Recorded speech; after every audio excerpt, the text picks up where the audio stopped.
প্রেম ছাড়া আমার গোবিন্দকে বাধা সম্ভব না। সম্ভব মা, সম্ভব একমাত্র প্রেমের দ্বারা। এক ব্যক্তি, শোনো মা মনোযোগ সহকারে, এক ব্যক্তি সমস্ত কিছু পরিত্যাগ করে মা বনের মধ্যে গিয়ে আমার ভগবানের নাম স্মরণ করে। কার নাম স্মরণ করে মা? আমার ভগবানের নাম স্মরণ করে, ভগবানকে ডাকে। এই যে ব্যক্তিটা সমস্ত কিছু ত্যাগ করে বনে চলে গেল কেবলমাত্র ভগবানকে ডাকার জন্য, অনেক দিন হয়ে গিয়েছে। হঠাৎ এই বনের মধ্যে একজন শিকারী এসেছে শিকার করার জন্য। মা বলো কি করার জন্য? শিকার করার জন্য শিকারী এসেছে। শিকার করতে করতে হঠাৎ শিকারী দূর থেকে লক্ষ্য করে দেখলো একটা ছোট একটা কুটির রয়েছে।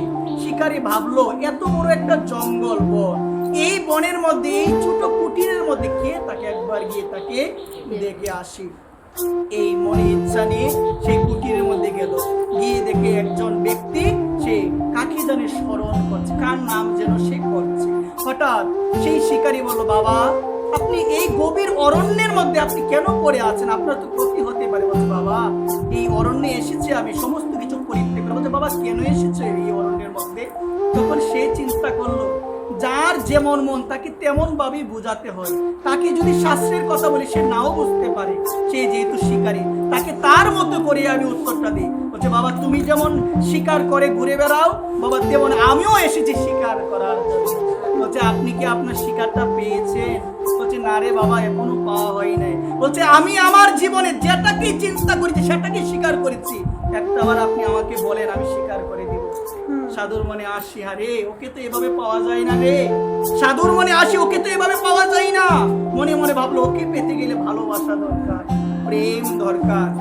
বলে, আপনি বলেন আপনি কাকে স্বীকার করার জন্য এসেছেন? সে বলল, না বললো তো এখন। বলছে, আমি এসেছি কৃষ্ণকে স্বীকার করার জন্য। শিকারী তো আর জানে না কৃষ্ণকে। বলছে, কৃষ্ণকে স্বীকার করার জন্য এসেছেন? কতদিন ধরে আছেন? বলছে, অনেক দিন হয়ে গিয়েছে এখনো পান নাই। আমি আমার জীবনে যেটাই আমি চিন্তা করেছি সেটাই স্বীকার করেছি। আপনাকে কথা দিলাম আমি 3 দিনের মধ্যে, আগামী 3 দিনের মধ্যে কৃষ্ণকে ধরে নিয়ে আসবো আপনার কাছে একবার। সাধু তো হৃদয় কোমল নরম, কোনো উপহাস করে নাই, কিছু বলছে, বাবা তুমি যদি আনতে পারো বাবা আমার তো ভালোই, কারণ আমি তো তাকে পাচ্ছি না। তুমি যদি এনে দিতে পারো আমার ভালো। আবার মনে মনে আরেকটা জিনিস চিন্তা করলো, সাধু যেটা ভাবলো সেটা তো সহজ নয়। ওই কৃষ্ণকে পেতে গেলে যুগ যুগ তপস্যা সাধনের দ্বারাও তাকে এত সহজে পাওয়া যায় না। একমাত্র তাকে পাওয়া যায় এই ভক্তি ভালোবাসার প্রেমের মাধ্যমে। ভালোবাসা গীতায় কি বলছেন ভগবান? গীতায় ভগবান বলছেন, পত্রং পুষ্পং ফলন্তুং যুমে ভক্তা প্রযচ্ছতি। ভগবান বলছেন ভগবানকে যাই দেও না কেন ভক্তা ভক্তির সহিত তাকে দিতে হবে। অনন্য চিন্তে মতো মাম যেই জনা পর্যুপাসতি, অনন্য চিত্তে তাকে ডাকা, তাকে স্মরণ করা। গীতায় 9ম অধ্যায়ে ভগবান বলছেন, অনন্য চিন্তে মতো মাম যেই জনা পর্যুপাসতি তেষাম নিত্য অভিযুক্তানাম যুগস্কিমং বহামহম। কি বলছে জানো মা? অনন্য চিত্তে প্রহ্লাদ মহারাজের মতো অনন্য ভাবনা, কোনো চিন্তা নাই, কোনো কিছু নাই, সর্বদা হরি হরি হরি, ওম নমো ভগবতে বাসুদেবায়, ওম নমো ভগবতে বাসুদেবায়, এই মন্ত্র 6 মাস জপ করে প্রহ্লাদ মহারাজ, ধ্রুব মহারাজ পেয়েছিল। এবং প্রহ্লাদ মহারাজও সর্বদা এই মন্ত্র জপ করত, সর্বদা এই মন্ত্র জপ করত। এবং ভগবান শ্রী হরি সমস্ত বিপদের মধ্যে তার বাবা তাকে মারার জন্য বিষ দিয়েছে, হাতির নিচে ফেলে দিয়েছে, পর্বত থেকে ফেলে দিয়েছে, অনেক অনেক চেষ্টা করেছে, কিন্তু মারতে পারে না। রাখে হরি, অনন্য ভক্তি না থাকলে পাওয়া সম্ভব।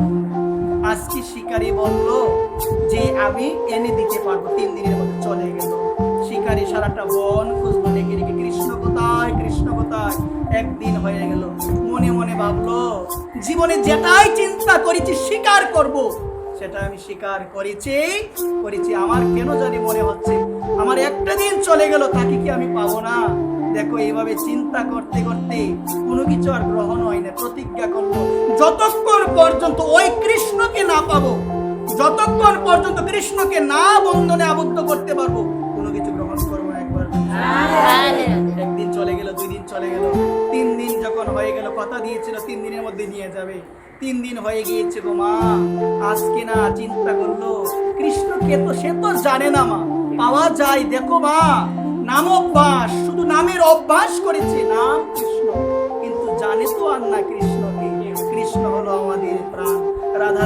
আমাদের জীবনে একবার। আজকে এই জায়গায় দেখো মা, সে ডাকছে, ডাকতে ডাকতে, কৃষ্ণ কৃষ্ণ তোমাকে কি আমি পাবো না? আমি আমার জীবনে যতই চিন্তা করেছি, সমস্ত কিছু আমি স্বীকার করেছি, কিন্তু আমার মনে হচ্ছে তোমাকে কি আমি পাবো না। ভাবতে ভাবতে তার অশ্রু বিন্দু পড়তে লাগলো দুই নয়ন দিয়ে একবার। আমার ভগবান একমাত্র বন্দী হয়ে যায় এই নয়ন জলের মধ্যে। আমার মহাপ্রভু গৌর নিতাই গৌরীদাস পণ্ডিতের গৃহের মধ্যে বন্দী হয়ে গিয়েছিল মা। গৌরীদাস পণ্ডিতের গৃহের মধ্যে আপনার যে বিগ্রহ সেবা দেন, কোথা থেকে আসলো? মহাপ্রভুর বিগ্রহটা প্রথমে কে বানিয়েছিল? মহাপ্রভু বলেছিল গৌরীদাসকে, গৌরীদাস তুমি আমার একটা মূর্তি বানাও, মানে প্রতিমা বানাও, বিগ্রহ বানাও, ওই বিগ্রহের মধ্যে সাক্ষাৎ আমি অবস্থান করব। গৌরীদাসের গৃহের মধ্যে বন্দী হয়ে গিয়েছিল। এখন মহাপ্রভুকে তো যেতেই হবে, মহাপ্রভু চলে যাবে, গৌরীদাস তো আর বিদায় দেয় না। ক্রন্দন ভক্তের, প্রভু আমি তোমায় কিভাবে বিদায় দিব? তোমায় আমি বিদায় দিতে পারবো না। প্রভু বলেছিল তুমি আমার একটা কি বানাও, প্রতিমা বানাও। তুমি গৌরীদাসকে বলেছিল আমার মহাপ্রভু তুমি প্রতিমা বানাও, তাকে তুমি অর্চনা করো, মনে রাখবে ওই প্রতিমার মধ্যে সাক্ষাৎ আমি গৌর হরি অবস্থান। আজকে দেখো ভালোবাসার কাছে ভগবান বন্দী হয়ে যায়। ওই শিকারী মা, দেখো মা, এই শিকারী যখনই স্মরণ করছে মা, প্রভুকে স্মরণ করছে, ক্রন্দনে বেশি বেশি স্মরণ করছে, প্রভু সাক্ষাৎ এই জায়গার মধ্যে উপস্থিত হয়ে গিয়েছে। লক্ষণ দিয়েছিল, বলছেন শিকারী যে আমি যে শিকার করব, শিকারী বলেছিল আমি যে শিকার করব তাকে চিনবো কিভাবে? বলছে জানো কিভাবে চিনবে?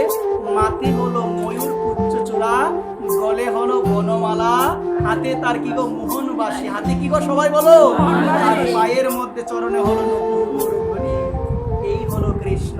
হঠাৎ দেখতে পেল 3 দিন হয়ে গেছে, একদম বিকাল হয়ে গেছে, হঠাৎ দেখতে পেল যে বর্ণনা দিয়েছিল আমি তো তাকে পেয়ে গেছি, সঙ্গে সঙ্গে গিয়ে তাকে ধরে বন্দি করে ফেলেছে একবার। কি খুশি, কি মনের মধ্যে আনন্দ পেয়েছি। এবার সাধুর কাছে গিয়ে বলবো যেটাকে আপনি সারা জীবনেও পান নাই, আমি পেয়ে গিয়েছি 3 দিনের মধ্যে। সাধুর কাছে গেল মা, সাধুর দরজার মধ্যে ধাক্কা দিচ্ছেন, ডাকছেন সাধুকে, বলছে সাধু বাবা দরজা খুলেন। বলছে এমন সময় কি আসলো? বলছে আমি আমার কৃষ্ণকে নিয়ে এসেছি, কৃষ্ণকে পেয়েছি, আপনি যে বলেছিলেন স্বীকার করে আনতে হবে, আমি নিয়ে এসেছি। সাধু মনে মনে ভাবলো মনে হয় আমার সঙ্গে মশকরা করছে, কৃষ্ণকে কি পাওয়া সম্ভব? ঘরের যখনই দরজাটা খুললো মা, দরজাটা খুললো, যখনই দরজাটা খোলার পরে কি হলো জানো মা? খোলার পরে কৃষ্ণকে তো আর দেখতে পাই না। বলছে তুমি কাকে নিয়ে এসেছো? তুমি কাকে নিয়ে এসেছো? বলছে আপনি যে বলেছিলেন কৃষ্ণকে নিয়ে আসার জন্য, এই তো কৃষ্ণ। বলছে আমি তো কৃষ্ণকে দেখতে পাচ্ছি। সবাই পাই না গো মা, সবাই পাই না মা। অনেক সময় দেখা যায় সারা জীবন ডেকেও পাওয়া যায় না, অনেক সময় মনটা সরল করে কয়েকদিন ডেকে তার চরণ লাভ করা যায়। মনে বিশ্বাস, মনে প্রেম না থাকলে পাওয়া যায়। বলছে কি বলেন আপনি দেখতে পাচ্ছেন না? উনি তো আমার চোখের সামনে আছে। তখন শিকারী ভগবানকে বলল প্রভু সাধু তোমায় কেন দেখতে পাচ্ছে না? তুমি তো সাধুর শিকার, তুমি তো আমার শিকার ছিলে না। আমি তোমায় এমনি তাকে কথা দিয়েছিলাম ধরে আনবো, আমি কথা দিয়েছিলাম ধরে আনবো, তাহলে আমি দেখতে পাচ্ছি, সে কেন পাচ্ছে না?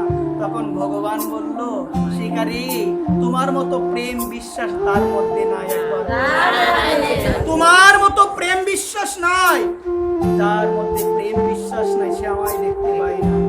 তখন সে বলল প্রভু তার জন্যই তো আমি পেয়েছি তোমাকে, তুমি কৃপা করে, তুমি দয়া করে কি করো একবার দেখা দাও। বলছেন তাহলে সাধুকে বলো সে যেন তোমাকে স্পর্শ করে, সাধুকে বলো সে যেন তোমাকে স্পর্শ করে। সাধুকে এই কথা বলার শেষ করে দেব। সাধু যখনই তাকে স্পর্শ করলো সঙ্গে সঙ্গে আমার ভগবানের এই অপরূপ রূপকে দেখতে পেল একবার।